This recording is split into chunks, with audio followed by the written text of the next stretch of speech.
It's Monday, it's not raining. Grab and aggregate season is upon us. This is Every Trade Behind the Build, episode 22.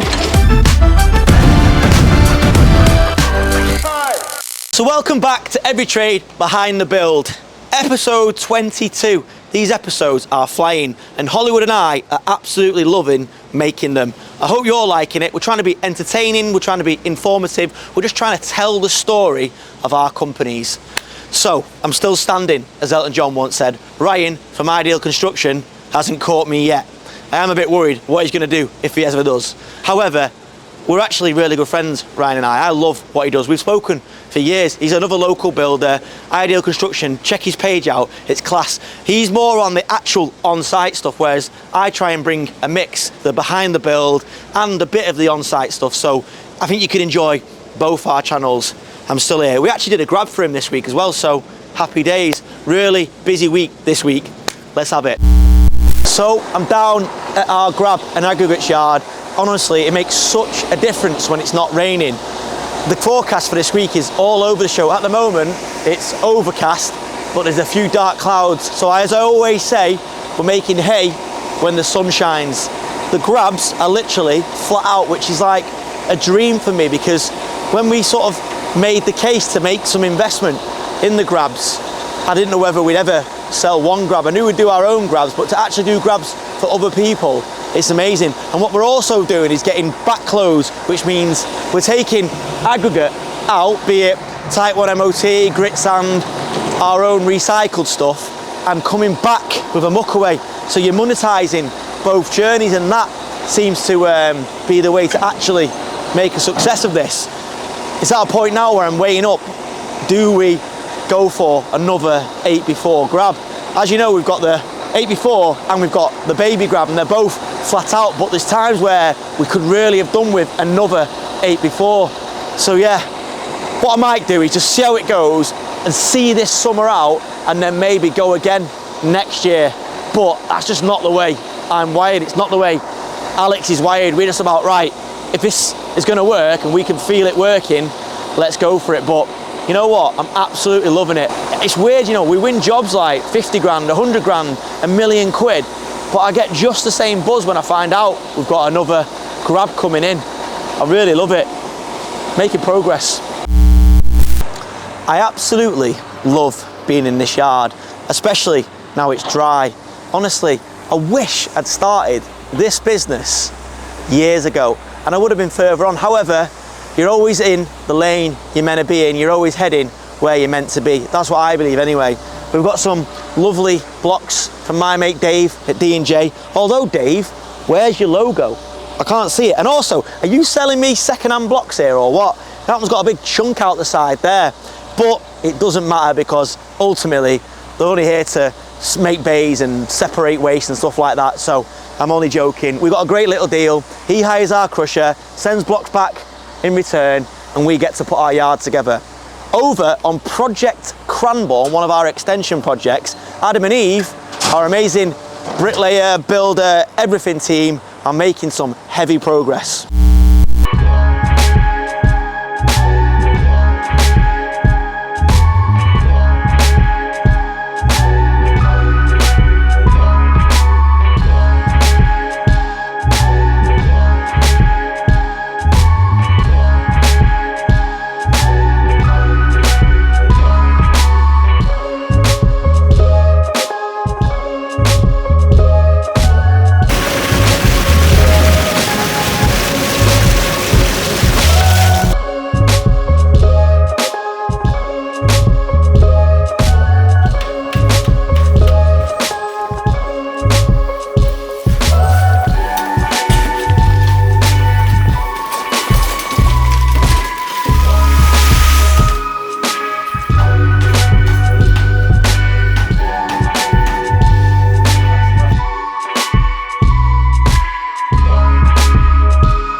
morning. It's Tuesday and I'm happy to be in work.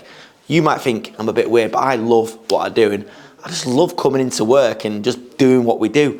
What I'm also loving is the fact that you guys are being accepted for mega limits with Capital on Tap. Now, I'm not affiliated with Capital on Tap at all, and I mentioned the other week, we use it in our business to buy all our building materials, pay some of our HMRC bills, and what it is, you get 1% cash back for all your purchases. So on materials last year, we spent about 2 million quid, and we earned just over 20 grand back for free.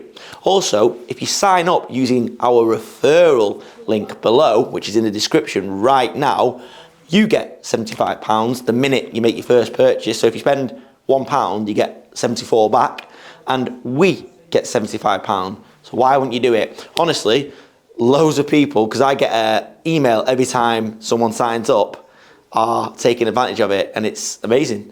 So yeah, if you're not doing it, think about doing it. This isn't financial advice. I'm obviously not clever enough to be a financial advisor, but we're using it in our business and have been for years. We're using it on the property business and preferred joinery and the other bits and pieces. So I implore you, if you're not doing it, think about doing it. Have a look in the description below and sign up. Speaking of Liverpool, my good-looking, handsome and very smart and now confident on camera business partner, Mr. Alex Riddick, is over at Project Adelaide, and we're going to give you an update. Cheers, Chris, and yeah, welcome back to Liverpool. So here's our other project, Project Adelaide. Now Chris is now calling them. So we'll show you where we're up to. There's a little mistake as well that happened last week. If any of the eagle-eyed viewers spotted it, on the stairs above us, the rise was missing. So when I was in preferred yesterday, I asked him what's going on. Ollie said to me it's missing. I thought Ollie might have broke up by mistake and was trying to say it didn't come, but it was actually left in the factory, so it's there to be fitted. So as you can see now, all the stud work is now done. The room's fully formed to show you an idea of the layout. And in this one we'll have the bed, which will be behind us here. We'll have a desk underneath the window there. Telly will be situated on the wall, wardrobe in the corner. And then you'll have bedside table with like a wall light. In this property, you might do something to do with LED lights, because what happens is on all our student properties, every time the students leave, or we go into the properties to do an inspection, there's LED lights all over the walls, and then we have to get them off, and all the walls have to be painted again, we stuck them on with tape. So I'm thinking of trying to integrate some sort of LED lighting strip in this one to try and keep up to date and stop them from having to put lights up themselves. And you can see at the back, is now open. The steels are now in for the knock through. Patrick has just taken out the last little bits of wall. The lads today are going to break up this existing slab, and then we're going to get ready. Then we're going to MOT it, visqueen, insulate, and then get ready to pour the slab right the way through. Once the slab's poured, get the lads back to get up to wall plate on the extension, and then we're flying down here. Then the lintels are starting to go in on each floor. Bits of patching in's going on, starting to slurry the chimneys where the existing breasts were, because when you have all the black soot, you need to make sure they get slurry put on them. Otherwise, when you don't dab onto the wall, it'll come through into the board and you start getting like a yellow stain. So good little tip there for you for taking chimney breast out. Make sure you slurry the walls. Go, man, just go up the stairs. There's our rise there. That was missing, so keep that there. Make sure the lads put it back on. Upstairs is all formed out now. Window seat bay's formed, ready. This bedroom's all done, boxed in. The windows, I was looking at, I was mentioning last week that we're probably going to swap them, and I don't know whether to swap them or not, because if you just put new handles on and grease them, you might be alright, and they look decent, to be fair. And a good way of telling how old they are is if you look inside on the glass, you can see sometimes they have a time stamp or a date. I don't think it's got them. Yeah, 2004, so these were put in 2004, these. And they seem pretty decent if you clean them down, so I'll get Christian to have a little wipe down, have a little mess around with the hinges, make sure they're all okay. And if they are, you may just keep these front ones on. So you can see as well, it's all nice and straight. There's just a few catching timbers that are missing that need to go on for the plasterers. A few bits like that there, so a few little bits for Ollie to come back and sort, just so that when they board and start boarding up, we've got something to fix too. Bit of a ceiling timber to go in there, but you'll probably put that in once that window lintel's in. When the lintel's in, you'll get the height and come off that then. inside, there's bits of patching going on. Sometimes you have to stitch some of these walls as well, because on the outrigger of the building, which is where we're situated now, you'd always get a crack that goes through, and there was one there but wasn't as bad, so we just filled it. Should get away with not putting any cracking rods on there. All the other bits of walls behind, we'll all have to touch all them up, because they are a bit loose, the bricks. These old properties, when you start stripping them out, they do start coming away a little bit, so we always try and put them back together as best we can. In the past, some of these outriggers we've had to put like a metal mesh on and do like a rendered concrete type screed to grip it and hold it all together. So last week I was explaining to you the position of these en-suites back to back. So you'll see there, the toilet's going there. We always put a little return on the wall just to take the corner off the bedroom, so when you're in there you get a nicer like feel rather than being like a boxy room. So take the corner off, that means the toilet's got no choice but to go that end, and then the stack will run through the floor and down. The shower's on that side there, and then the sink's here. You'll have a sink back to back with each other, and then it switches then, so you'll have a shower that side, toilet this side, and then you'll see our riser that's inside here now.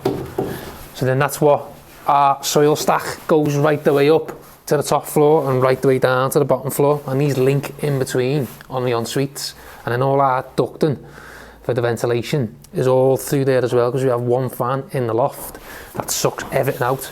So we run 24/7 to keep all the negative air going out. We don't have like a timer fan coming in and on with the switch. We just have it running right the way through consistently. The only bathroom that's on its own fan is bed 2. But yeah, so there's the layout as you see.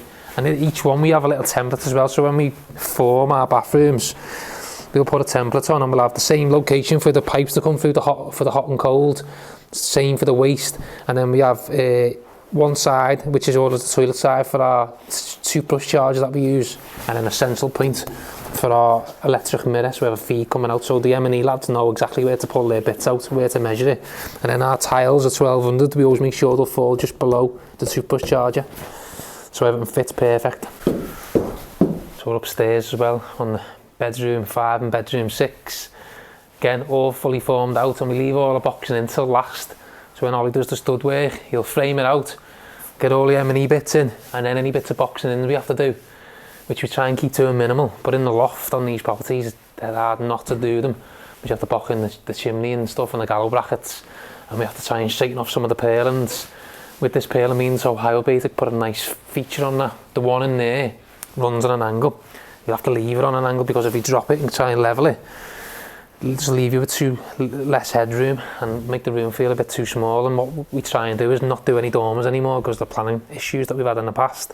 So we try and make use of the space we've got, and the rooms do turn out to be a decent size. There's no light up here at the moment because we've got nothing done on the roof works, waiting for the scaffold to go up. Once the scaffold goes up, then we'll start putting the Velux windows in, 2 in the front, 2 in the back, and 1 in the hallway. And we need to make a decision what we're going to do, because the roof itself outside is in good condition, but it's got the old felt on that's not breathable, so we need to see what the building inspector is going to want us to do, which 9 times out of 10 is he wants to put us vents in everywhere and cross-batting it inside, but that reduces our head height.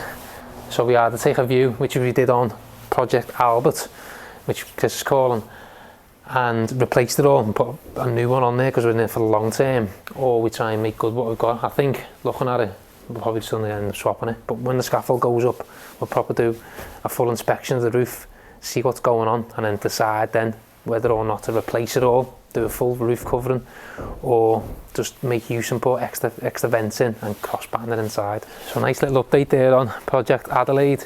Hope you're enjoying the property development side that we're doing in Liverpool. I'm trying my best to try and show you what we get up to on a daily basis and what we do on each project, and try and give you as much advice as I can on little things that we've picked up over the years. And I hope people are watching it and think, you know what, I'm getting something out of this, I'm not doing it for nothing. But I'm trying my best, and this is so far out of my comfort zone, doing anything like this. I'd never dream of being on camera speaking like I'm doing now. And you can only have to watch back a couple of episodes ago how bad it was, and I was watching it thinking, oh my god. But as I say, hopefully I'm getting better each week and it's not too bad for you to watch. So on that note, back over to you in Manchester, Mr. Christopher. So I'm just taking 5 minutes in our breakout area. I love seeing Alex get more confident each week, and the feedback you guys are giving us about the property development side of our business is amazing. And I know Alex is enjoying it too. How many of you guys invest in property.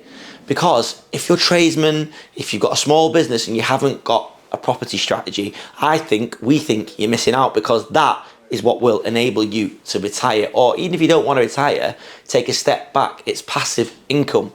If you don't want to get involved in the sort of nuts and bolts of property and you maybe haven't got enough money to get going, then we do work with some investors. We pay a nice rate of return between 10 and 12%. So all you need to do is literally lend us your money and watch it make you money, and we can put you in touch with quite a few people that have worked with us before and done quite nicely out of it. So if you are interested in investing with us, then either message me on Instagram, which is every_trade, drop me a message below, or go to our Emperor page, Emperor_property, have a look at what we do, and drop us a message and we'll get back to you. Back to the real world. Downstairs, Dale is doing some big business with the mechanical side of the business. I'm absolutely buzzing. It's amazing. We're looking after our stuff, obviously, but we're also looking after vans and cars for subscribers, people like yourself.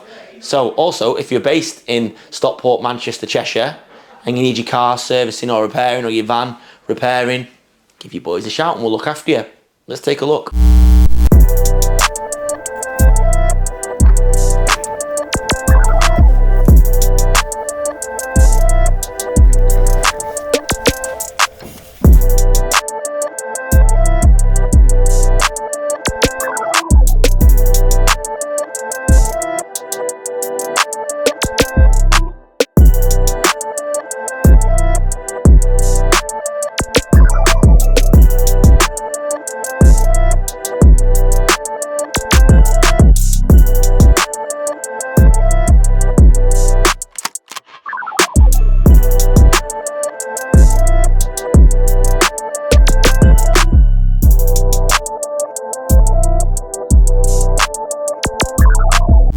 Good morning, it's Wednesday and I'm having a little prep for a meeting I've got with KTM to sort out our accounts.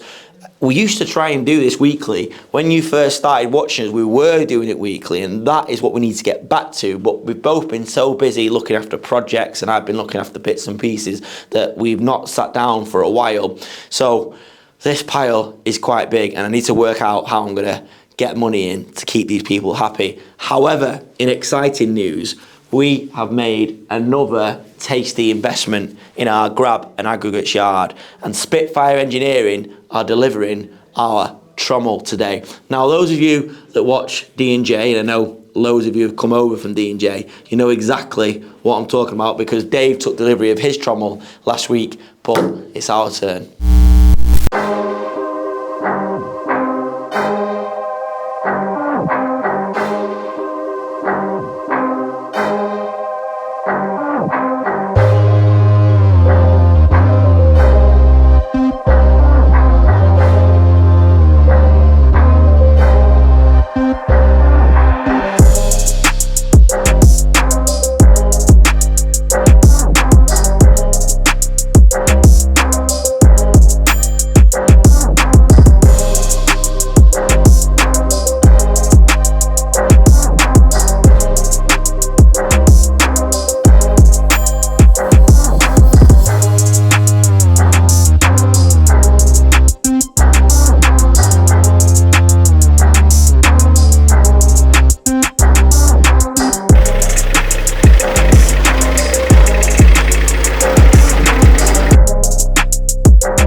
So what do you reckon? That's amazing. I'm so happy. I am loving getting that yard together. I just have it clear in my head how it's going to work, turning stuff that people pay to get rid of into a sellable product. And I just think it's a no-brainer. What I will say is the investment up front has been big, but because we've built a nice company that's credit worthy with good relationships with lenders, we've been able to finance that quite quickly. We'll go and see that in action later on in the week when it's fully up and running and the dig is loading it. What I want to do is get some topsoil produced and get it out and get it sold.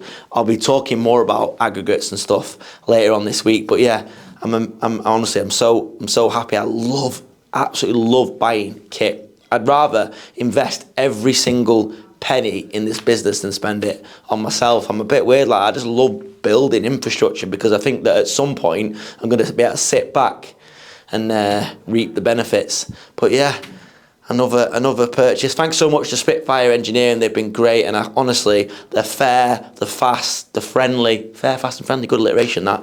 And I couldn't recommend them enough, and I know Dave would say the same. But yeah, another bit added to our arsenal of equipment, plant and tools.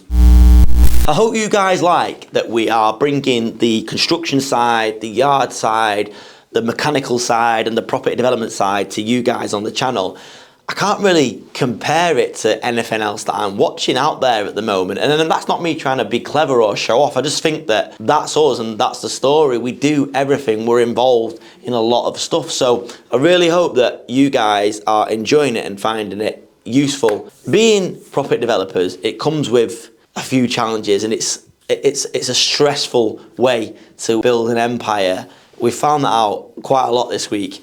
Alex will tell you more. Hello everyone, and welcome back to Liverpool. And as Chris said, the challenges of being a property developer is sometimes very, very difficult. This project, which you would have seen on episode 6 with me and Chris, has nearly come to an end now. But we've had a fair few challenges to deal with coming to the final stages. The downstairs shop tenants has now moved in, and 2 weeks after them moving in, they could smell gas. Bear in mind, they were dealing with our maintenance team, Christy and stuff, every day, never mentioned nothing. They phoned Caden, which, you know, is the right thing to do. Caden's have come out, done a gas test. There was a little bit of a gas drop inside the cupboard. They've capped the gas off, they've gone outside and they've dug it and cut it in the street.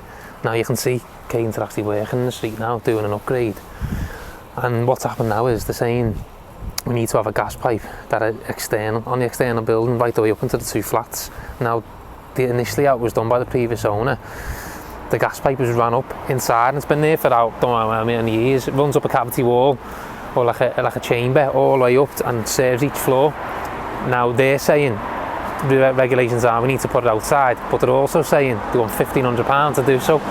So now we're in a position whereby I've got no choice but to pay £1,500 to get it finished because we've got tenants due to move in. The first floor flat, which I'll show you, which was an old office on that section, is nearly done. Just the snagging that left to do on the top floor, which we've converted a 3-bed flat into a 4-bed flat, is nearly finished. The carpets are going in today. So, you know, we're at these challenges at the very later stages of the job, and it's just puts a span in the works. It puts the tenants back, puts us back, it puts our refinance back. So it's just not good all around. But as I say, I've got to speak to them again today, and the phone have been on hold so many times trying to deal with them, even though they're working on the street, to try and agree a price and try and either get the £1,500 squashed or just have to pay it. So we'll go and have a look inside and see what we're up to. So welcome back to Homes Under Hammer. And it's nearly finished now, there's a few bits of snagging to do. Christine's going to meet me in a second to just go through the final snag list. The Sparks have got their final fix to do, which is just putting hanger lights on. We always leave them to last because they always get knocked about. There's the sound system to go in, intercom systems needs checking with Kev, our data guy. And then we're more or less there, we're ready for refinance. As I say, because of the gas issue now, it's going to slow everything down. Don't know how long it's going to take for Caden to get booked in to come and do it. Once I've agreed that and sorted out, then we should get the ball rolling. Tenants going to have to get pushed back now to move in on here because it's already pre-let and done. Upstairs is moving along nicely as well. And as I say, Christine's got a few more little bits to finish off in there. That was a little bit difficult, and this whole job's been a little bit difficult for us in terms of we're used to buying a building, stripping it right the way out, back to brick, and starting fresh and building again. Whereas on this one, it wasn't financially viable to do so. The property itself was done in like 2009, 2010, and it was done to a decent standard. As I say, this was a full first floor office space. It was like a clinic type training room, and all other offices spread out. And they'd done it to a decent standard, so we couldn't come in and just rip it out and then put all new stuff in. It just didn't make sense. So we tried to match in and keep certain things in place, which you'll see on the video.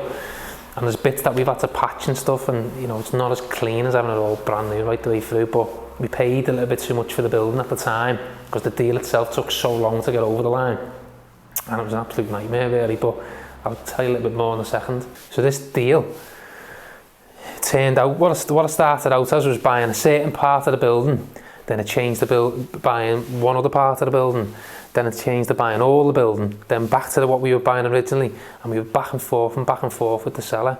They had a flat that was existing on the top floor that was rented to a tenant. They evicted them, and through this whole process that was vacant. So their concern was we're not getting any rent for there, but our concern was we need to agree something that we're going to buy for a reasonable price and get the deal over the line, because we had the best part of a good couple of £100,000 parked up ready to put into this deal. And that's sitting there, and money sitting in the bank for me and Chris just doesn't work. We want to get it out and deployed and working for us, because being there doing nothing, not earning any interest or earning any money, is costing us, because we have other investors on board, we're paying them for the money to sit there, we have other assets and other things going on. We could use the money for better interest, but we had this money tied up, and the vendor was taking us through the slow process of not deciding what they wanted to do, so it delayed everything for us. But in the end, we agreed on a deal and agreed on a figure and agreed on a split of the building, which the building itself's being split on the land registry as a title split, because they retained a certain part of it themselves, which we've got an option to buy.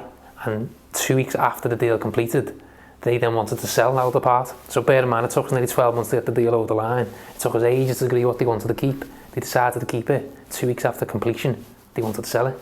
The number that they wanted to sell it for was far too high, and we then ended up letting them go to market, which they still haven't been able to achieve. But still, our offer still stands on the table for it, and we'll see what comes of it. This is a traditional type spec we'll do on a buy-to-let. It's just all white walls. We'll put the similar sort of colour carpeting, laminate floors, and on this one, it had aircon right the way through the whole building from the previous owner, so we've left it in. So each room on this flat has got aircon built in. It didn't have central heating, which we've put in. It's got an intercom system. That's the aircon controls that haven't gone on yet. Intercom system for downstairs. The bathroom in there that we installed, it had no bathroom on this floor. Just a few more second fix bits to do, which is the finishing bits for the lights and the mirrors. This whole hallway was massive really. It was no rooms, we've got to box them in. That was another little office in there that we've done. But as I blinded in now to another good sized double bedroom. Easy on the eye, no colours, keep it white. Whereas on our HMO stuff, we'll put colours in and furnishing and stuff. On our normal buy-to-let, so we'll just do them very much the same as this. White walls, white skirts, a similar sort of decent carpet. Like we pay a little bit of money for the carpet, so we want a nice feel for it. Decent wear. Small pile as well, don't get a long pile, always make sure you get a short pile. And as I say, you have to all look the same. You can try and keep them unique, easy to maintain. And then if a tenant wants to move in and make their own changes, they can request it off us. We'll try and find out what they want to try and do with the rooms, and if it's not too drastic and they want to paint it, then we'll let them go for it. So you'll see as well, so what we end up doing, the flat on the first floor has got its own entrance door, and the flat on the top floor already had its own existing back door, which is what we're going to go into now. So if you're thinking how you're getting up and down, how the split is, its own doors on the front for the middle floor, which is decent for the tenant, adds more value to the property. And the back door for the 4-bed is up here. A little bit of a mess. So we're upstairs on a top floor, 4-bed, which is going to be a house share. As I say, it was an existing 3-bed. The layout's not really changed on this floor. It's just that we've gone onto the loft. The loft had never been touched, and we just reduced the bathroom size, the family bathroom size, to a small ensuite style bathroom, and then put a staircase going all the way up. I'm out of breath going up them stairs. The kitchen's more or less done now. There's a few bits that need finishing off, need to clean out. Carpets are going in today in all the rooms, and what we do on like a professional type HMO house share is put carpets in the bedrooms rather than laminate floors. You'll see on our student stuff we put laminates in all the bedroom floors because we just have a headache over the years getting things cleaned, whereas on the professional side we try and change a little bit. Colour scheme's slightly different as well on the professional side, just to make it mix up a bit. Kitchen's a little bit different as well. But in here, it's nearly boxed off now. As I say, hanging lights left to go on, blinds left to go on, which are going to go on today with the carpets. And when they're enough there, then we'll just do a final snag list, me and Christian, work through it, make sure it's all done, and then we're ready for tenants. The furniture is coming tomorrow as well. So, you know, good week this week on here. With it only being a 4-bed, furniture isn't as much as our normal 6-bed stuff, so a little bit more cost saving there. But as I say, nearly done. This one's got an intercom system as well. With it being so far up, it's got a little camera on, so when someone rings the buzzer, people up here can see who's at the door. So you can see the basic layout now in here. So the bed's going to go in that section there. We always try and keep the layouts very similar. It's going to have a bedside. It's going to be a small bedside with a bedside light. Over in that section there'll be a chest of drawers, be a TV on the wall, you can see the TV point. And then there'll be a wardrobe tucked in there. We'll also have a small chair. We normally put desks in, but on this one, we're not going to put any desks in because the feedback was on the last professional HMO that we did that they didn't really need the desks. They'd rather have an extra bit of storage, so we put an extra chest of drawers in instead. You can see the ensuite done. This actual room didn't change any shape. This was already an ensuite room. All we've done to change on here is form the ensuite for the room behind by taking that small section out there. We've even kept the original radiators this time around in this property where we normally put black ones on. We didn't really try and change much. The skirting boards in here, all existing. Doors, arcs, all existing. So as I say, we tried to keep the cost down as much as possible. You can see the floor. It was done because previously when they did the conversion, the previous owners, Building 𝗕𝗨𝗟𝗓 signed it off and they put the soundproofing for the floor below. We haven't touched it, because if you did touch it, we'd have to replace it. So Building 𝗕𝗨𝗟𝗓 obviously being on here, and they said as long as you leave it as it is, it's fine. So we just left it. It's not something we normally do. You can see it's like plasterboard, and we're going to put the carpet on top, but you know, it is what it is, and it'll still work, it'll still be fine, and it'll still get good rent. So in all our HMOs, when we do showers, we always try and put them on an unvented cylinder. We always have to try and find a location to fit them. So the HMOs we do in Kennyfields, we always try and put them in a basement. The ones we do in Waversley, we have to try and fit them into a hallway somewhere. This one, on this property, we built this little enclosure here to fit it in, and it's just basically its own little plant room style utility room. So the boiler, the tank, as you can see, and in here we're going to have to put the tumble dryer as well, because downstairs we only had enough space for a wash machine. So the tumble dryer is going to come up here and sit in here. It's going to get cleaned down, so there's no dust. It's a little bit dusty still in here, but we've got a few more things left to do. We've got the flue to put on, as you can see it's missing. We're just waiting for a cherry picker to get us up onto the roof. Now, to get a scaffold on this building was over 10 grand. So it was more cost effective for us to get a cherry picker, a man with a cherry picker on hire for the day. We've got a couple of external bits we need to fix, bits of gutters, a little bit of point to do on the chimney. There's a little bit of repair work I'll show you in a minute on the wall that we've had to do because there was a little bit of a cold spot coming from the chimney. We need to seal the flashing up. So a few little bits like that will just get knocked off in one day. The price of paying a guy with a cherry picker to come rather than paying for the scaffold, and we can do all the work in one day. It's more beneficial for us, and gets it done quicker, gets it all done in one day. This is the room what I thought was going to be a lot bigger than what it is. You can see the head height's quite low. We got an ensuite in, but when we first designed to come up here, the floor, well, the steel structure we had to put in and the ceiling below, it just weren't the height that we thought they were going to be, because we couldn't get access up here. It was sort of like gauging it. When we come up here and we built it, it just didn't work out what we were, but it'll still be okay in the end. The bed's going to go in there. We have to do, that's the repair work we have to do, because the chimney's behind. It's just coming through in a cold spot. And it's got its own ensuite, and this one's got its own little kitchenette as well in the corner. So it's like a nice little standalone room for people who just want to work, come back to the room, do what they need to do, and then go back, and don't really want to socialise as much. You know, it's nice. You've got your own cooking facilities, your own fridge, your own sink. So it is a good room. It's just that didn't work out as good as what I thought it was going to be, because, as I say, the existing floor below and ceiling below, it had a double ceiling from when the previous owners done it. So for us to take it all down to the height we needed to, it was just going to cost far too much. And as I explained earlier, it's just not financially viable on this project. So that's it for today over in Liverpool. Hopefully I'll give you a good little update there on this project, and the do's and don'ts, or the pros and cons of being a property developer and coming to the end of a project and what you've got to sometimes deal with. So back over to you, Christopher. What's your stance of having beers in the office? Well, KTM and I are going to watch the mighty Man United go on a title charge tonight against Sheffield United. Corporate as well. 𝗕𝗨𝗟𝗓, our friends at 𝗕𝗨𝗟𝗓, well, actually Benchmark, who I think are now owned by 𝗕𝗨𝗟𝗓, not sure if you've got them around the country, are taking KTM and I to Man United tonight, so we'll see how we get on. But we've started early. What I've also found is the boys at 𝗕𝗨𝗚 have invited us to their grand opening of their aggregate yard. Now, I'm not sure if you guys follow 𝗕𝗨𝗚, but they told the story of how they acquired and literally put this yard into place, and it's been great to watch their progress, and they're really good lads, and I'm hoping to go down there to this opening. So, yeah, if you've not checked out their channel, go over to 𝗕𝗨𝗚, and if you're in Haverhill, wherever the hell that is, get down to their yard opening on the 1st of June 2024. Anyway, let's go. Big win. Big win. Let's have it.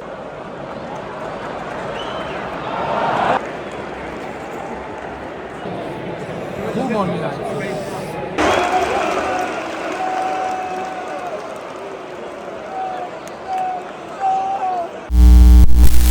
Good morning, it's Thursday and I am a bit tired. We had a good night at United last night, had a few beers, had a dodgy burger on the way home, and my stomach is like a washing machine now, honestly. However, still turn up to work and we're still gonna have it. So, one of our videos came out last night and I talked about our story. If you've not watched it, once this video is finished, if you've got time, please take a look. We'll try and link it in the corner there, but Holly and I have not learned that trick yet. He's looking at me with deaf eyes now, but we'll try and bang it in a corner. So, I've seen some of the comments and most of them are amazing, but there was one I noticed, and someone's put, if that idiot can become a millionaire, anyone can. Now, I don't know how to take that. I've actually taken it as a compliment, and I actually want to thank that person because you have just inspired me to step my game up. Trolls, I guess that's part and parcel of this YouTube thing, and I don't mind, and I'm trying not to let it bother me, but that one has driven me to go.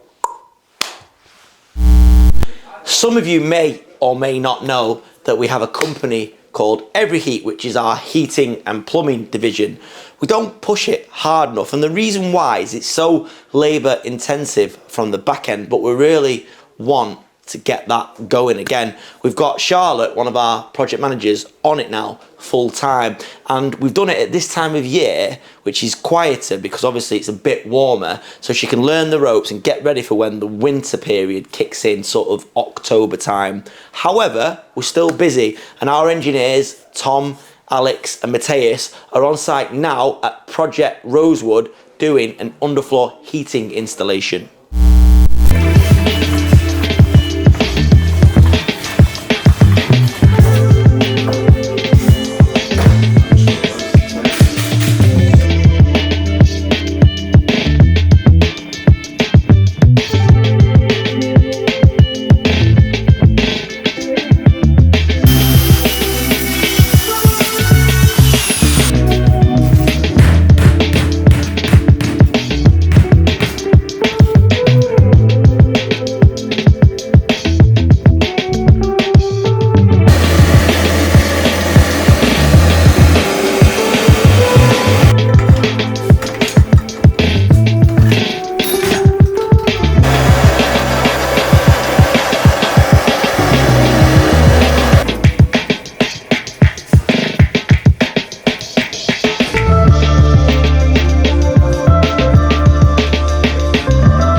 So some of you eagle-eyed viewers, and I know there are a few of you out there, would have noticed that this, our vehicle maintenance planner, actually has nothing on it.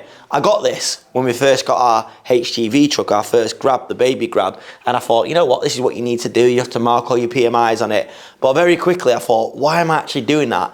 I'm digitizing every other little bit of our company. So we've actually got all this on a system that tells us when MOTs are due, when our PMIs are due, when we do any kind of maintenance work on the trucks. And we've now transferred that onto the ticketing system for Dale that I showed you the other week. Being in this YouTube game, I've had a few people come up to me. Dale's had a few people come up to me, and KTM and TB, obviously they recognise us, which is amazing. It actually blows my mind, and everyone's been really nice. But there's one person that's been sort of like my super fan from the start, and it's my little nephew, Luca, which is my brother Jay's son. And he sent me a little video, and I just want him to see himself on our channel. So thank you, Luca, for all your support. You're a legend. Hi, and I'm Luke Shaw, Chris's nephew, and I'm going to be the next big YouTuber. But for now, we're going to let Chris do his thing. Make sure you like and subscribe down below. So I've just watched Mr. Louise's video. He just released it now about his new yard. And you know what? People might think that I would be envious, or I know quite a few people have accused me of copying Daniel, but honestly, I find that just drives me. When people do well, it's not just Daniel, it's anyone really, friends, relatives, people that work for me. When people do well, I'm so happy for them. And I find if you have that attitude of gratitude and you just literally want everyone to do well, then your life just improves. And what he's done there, or what he's going to do there, it's amazing. It's so inspirational. It drives me to want to keep doing what we're doing and keep growing. And you know, there wasn't YouTube around when I first started. You just had to read books. There was the internet, or you'd speak to people, and that would give you the inspiration. But to actually see his plans and how much he cares and what he wants to do there has made me just want to keep pushing this business. So I don't care about any of the digs that I get. I absolutely think, and I adore watching Daniel's content, and I'm so motivated by it, and I'm so happy for him and people like him.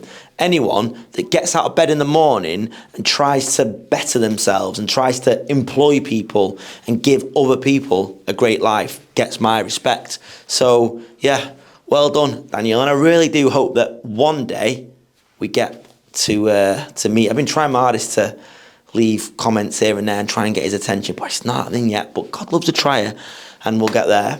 But that's it for Thursday. Back tomorrow for a big Friday.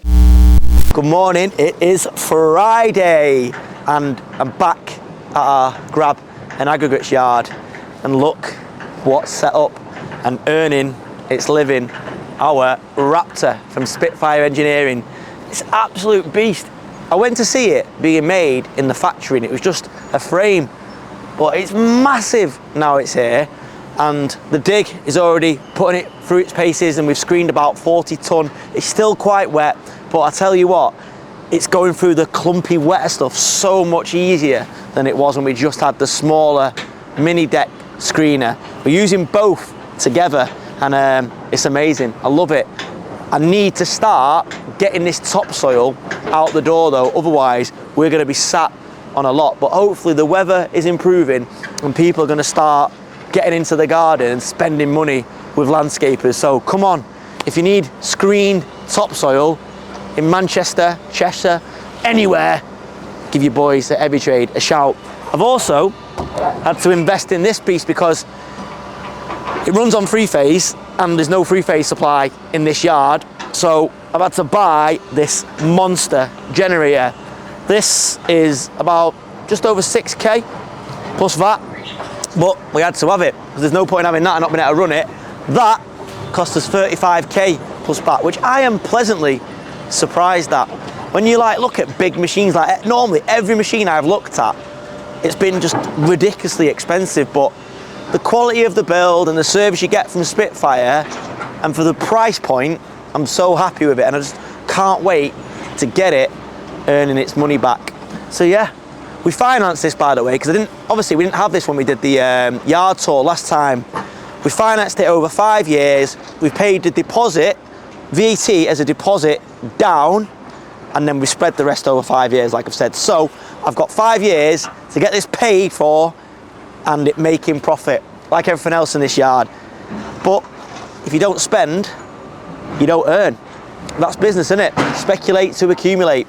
The yard's really busy, and having a bit of a draggish week has really helped. So let's have a look around. So this is the product we're making. So the clumpy wet clay comes in from our jobs and from the grabs, and we're making a really fine but gritty screen topsoil, which is ideal for turfing and things like that. So I reckon we've got about 40 ton here at the moment. I need to now get some marketing done, hammer our social media, speak to some of my contacts and get this out. And Dave from D&J tells me that where he is, and he's been at it for a lot longer than me on this side, as fast as he makes it, he sells it. So yeah, I need to get my marketing head on now and get going, but I just love the idea of we're turning something that's waste into a sellable product. Also, it's not going to landfill and it's not clogging up these tips, which are so hard to get into anyway. So I absolutely have fallen in love with this recycling idea, and I'm determined to learn it bottom to top and grow that whole division to episide. So we're still learning what we're going to do and how we're going to lay this yard out, and at the moment we've got that much stuff in here that we're just trying to make the best use of the space that we've got. But the dig has got an idea where we're going to have a whole corner of our yard dedicated to the screen's topsoil. So he's got a plan, he's explained it to me. I'm not 100% sure what he's on about, but I put all my faith in him because he does know how to run a yard and he's been involved in this for way longer than me. So yeah, it's amazing seeing it all come together and just having our own production line. It's what I've dreamed of. So at the yard, I bumped into the main man, Dale, who's actually changing. What are you doing? I've just changed the spring. Spring? Yeah, you have a snap spring on transit tipper. Right. Yeah, I've just replaced it. Yeah. So how long does this took? An hour. An hour. And it's nice when the weather's like this and the ground's good, we can do a bit on site, which is why we set this van up like this, Dale's mobile unit. So it's actually nice to see it. This is exactly why we took Dale on and exactly why we set it up like this, because now, previously in the past, we probably would have had to have this recovered, took back to an external mechanic, where here we can come and do it on site. Dale has been costing me money. I've treated him, he's like the son that I didn't know I had, and all of a sudden I'm just basically spoiling him. So what have I bought you this week, Dale? We've got a... Come in, Hollywood, come and see. Nice snap-on torque wrench. Let's see it. So yeah, first and foremost, snap-on is expensive. However, I believe it's very good quality. Yeah. But what does this do? Why do we need this one? Basically, it ranges from 15 to 350 newton meters, I think. Yeah, I know what that means. And it also it gauges your angles, so you can do a lot of things on some engines. You have to do sort of like so much newton meters of torque, and then like it's got to be 90 precise. Degree, Yeah. Or then 180 degrees. Yeah. And this measures it all. It's digital, so it'll literally just bleep at you when you're at its your reading. So it's a great bit of kit. Yeah. So you're going to use this today then? I will be using it shortly. Okay, so that'll be like 100 quid a turn. That was about, I think that was 850 plus VAT, but you need it, you got to invest. So what else have I bought you? Or what have I upgraded you to? So you've got me the new Apollo snap-on D9. So when I first interviewed Dale, I said, look, what do we need? Because he had his basic kit and we had a little bit of kit, but he said, we need a tablet, a computer, what do you call them? Like a diagnostic tool. Yeah. And we looked about and we spoke to a few people. I spoke to an AA guy and stuff like that, and basically everyone said, this is what you need, the snap-on one. So we took one, and we took a used one, and that was like £1,250 worth of stuff. But this one, what's so much better about this one? It's got more up-to-date software. Yeah. It's loads faster. It's got a bit more. It sort of diagnoses the job for you. Yeah. Whereas the old one was a lot slower. Yeah. You didn't really get that option of it helping you out, sort of thing. So that this can literally take you straight to the point. Yeah. Without having to try and fault find. Yeah. So it gets work done a lot quicker. Yeah. So much better. So the guy at Snap-on actually gave us more money than we paid for the last one in part exchange for this one. So it's not actually cost that much more. About another £1,400 we had to put for it. But I think that's a £2.5 bit of kit, that isn't it? Yeah, it is, yeah. But this just shows how serious we are about getting this side of the business up and running, and you've been pretty much flat out, haven't you? Yeah, literally every day. We've got this ticketing system that I've shown you, Smart Queue, and I'm adding stuff there all the time. Our stuff is not even getting in touch with most of the stuff for other people. It's actually nice to have Dale working on our fleet, but yeah, it's fun though, isn't it? It's better than being the other way, isn't it? Yeah, of course it is. Keeps you on your toes on it. You're enjoying it, aren't you? Yeah, definitely. Good lad.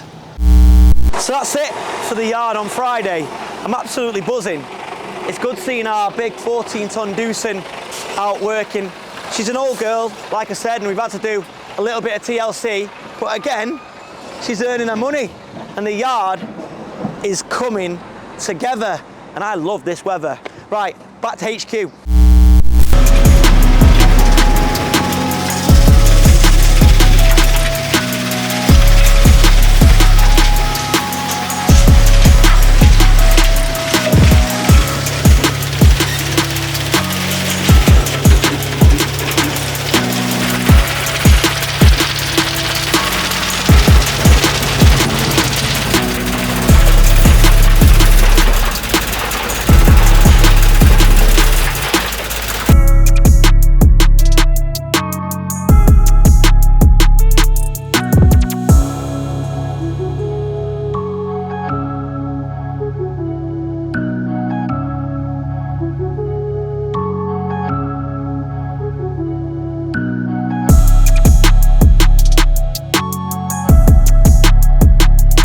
Welcome back to Preferred Journey. So another good little update in here today. So you remember last week when we had the big order outside of all the material coming through for the nice big 40-sash window job that we're doing. That is now well underway inside, and you'll be able to see a lot that's happened since then, what the lads have done and what they're getting ready through. It's all ready down at assembly now. Most of it's been cut out and put through. And I'm going to speak to Devo in a sec, and he's going to talk about a few little things that we've had to do and what we have to do to make the shape on the horns and stuff. So good little insight today for you. We're with the main man Devo, and as I mentioned before, what we have to do on the horns, he's going to show you how we have to form and how we shape it and how to cut. So each we have a little template, don't we? Yeah. Is that right? We have this here called a standard horn. And so we have a different template for any shape on them? Yeah, we have different types of horns for different types of jobs. People want specific sizes or types. This is just the standard, meaning it's probably the most popular one that we have. So that gets used more than anything. So once that's drawn onto there, it's basically just a case of going onto the bandsaw and cutting it out. Which I'll do now. Because I was watching this get done the other day, and it's like not easy, is it? No, well, I don't think it's easy, mate. You know, to get it right, because if you look at that line there, you're cutting that on a bandsaw, and you know, I think it's hard work. When I watched Mike do it the other day, and I thought, oh yeah, you're watching your uncle. He's the wrong person to watch. Yeah.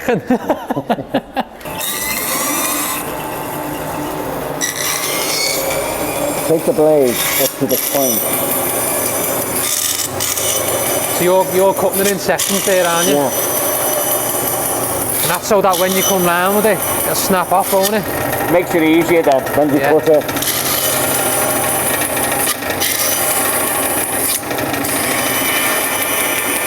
And basically, just follow the blade round then.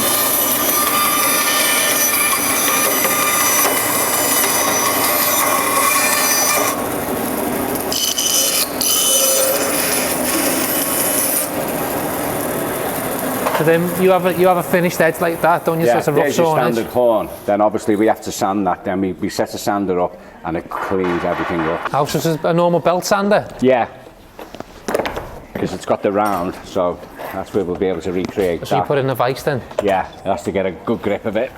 Still the old-fashioned way of doing it, but until you come up with another solution. This is the easiest one to do because it basically fits around the sander.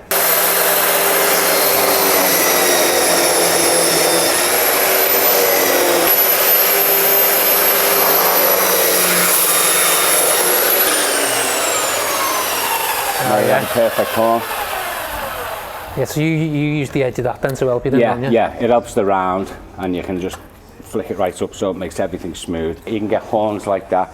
They're much more difficult to clean up because obviously you can't get to use the belt as much as you could. Because you always assisting yourself there, aren't you? It works perfect. It works perfect on that. So every time it comes up and said the standard horns, I put a little smile on my face. So then if you were doing that one, then how would you? If I was doing that one, the same principle, use the blades and cut right up to the line, and then you'd have to just cut it as close as you can. The rest would have to be done by hand. You could sand a certain amount of it, but you have to be very careful not to lose the shape. You'd have to get a bit of sandpaper and just finish it off. Finish it off, yeah. It's finicky then, isn't it? Yeah, it's a long process when you have to do it that way, but it's the only way guaranteeing really. What are you doing here on them now? These are the sills for the boxes. What we have to do for these is to notch these. So basically, these are. So what are you using for here to cut that? Then you're doing on the mortar set? That gets done on the saw. The saw, the cross-cut saw. Yeah, we lift the blade up and take it right down to that point there, and then obviously that's set for the pulley style to sit in there. Then this piece, this is the outside lining. These now sit on here. Once the box has been put together, sit on there and on there. Oh, yeah. Right, you want a quick demo of that?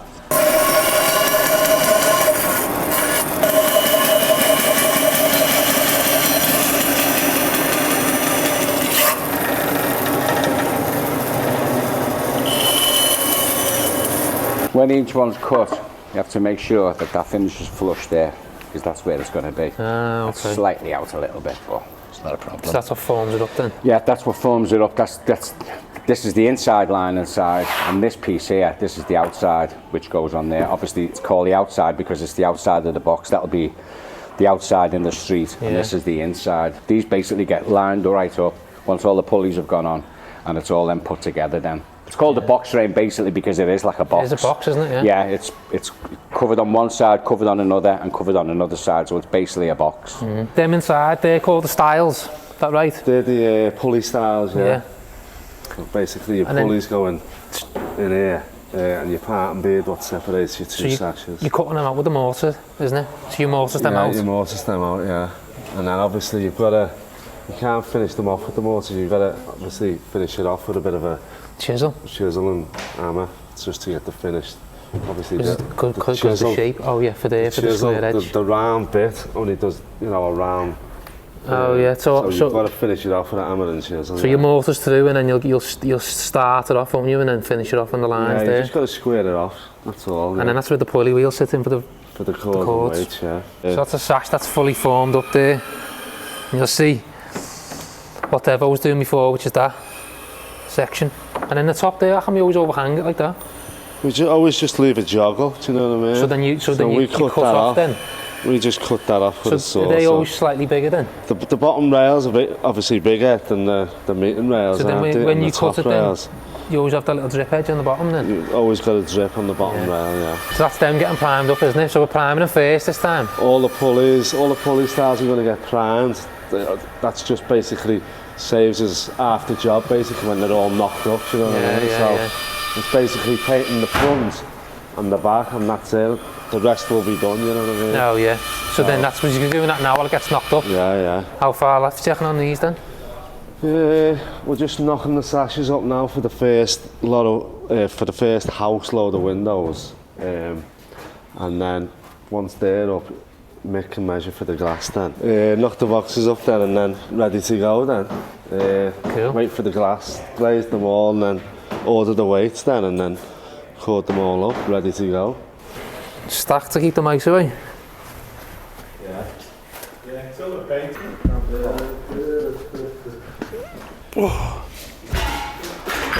So the putty's done then, isn't it? Well, yeah, it's done. Yeah, putty's done now. Needs about a week now to dry. 7 to 10 days. So needs touching up a little bit, done in a few places. Yeah, he's back here tomorrow, I think, or whatever. So we'll just let him do it, and then we'll get the painter in about once I'm happy. It's how long does it take to dry? 7 to 10. Does it? But the warmer the weather, the quicker it dries. And you just paint straight over it then? Yeah, it's got to have a skin on it. Yeah, so it's really traditional, isn't it? So not many do it. It's only listed buildings that you still keep them, won't you? Only listed buildings that'll still stay doing that. Listed, yeah. Conservation, generally it's double glazed now. Yeah. And you just put what they call a slimline unit in. Which is double glazed slim line, isn't it? Yeah. So the bar grows to, well, the bar is that size. Yeah. But we had to put single in, they wouldn't have double. Because we quoted to double glaze it, and then he come back and went, no, we can only put single glaze in it. So he's coming back anyway on Saturday? Saturday, he's got more here to point up. There they are. All waiting for him. Oh yeah, so it looks like that before it gets... Yeah, we silicone it in, put a pin in it, hold it, and then leave it to him then. He's get his thumb working. That's the dog fat one done? Yeah, that's for you, that you'll fit through that. Yeah. So was he fitting his own furniture on then? No, there it is, yeah. But he needs to paint it, doesn't he? There's no point us putting that in. Okay. Yeah. So it'll be one either side, won't it? It'll be in two. How does it work, the flap then? You just pushed it together, haven't you? Okay.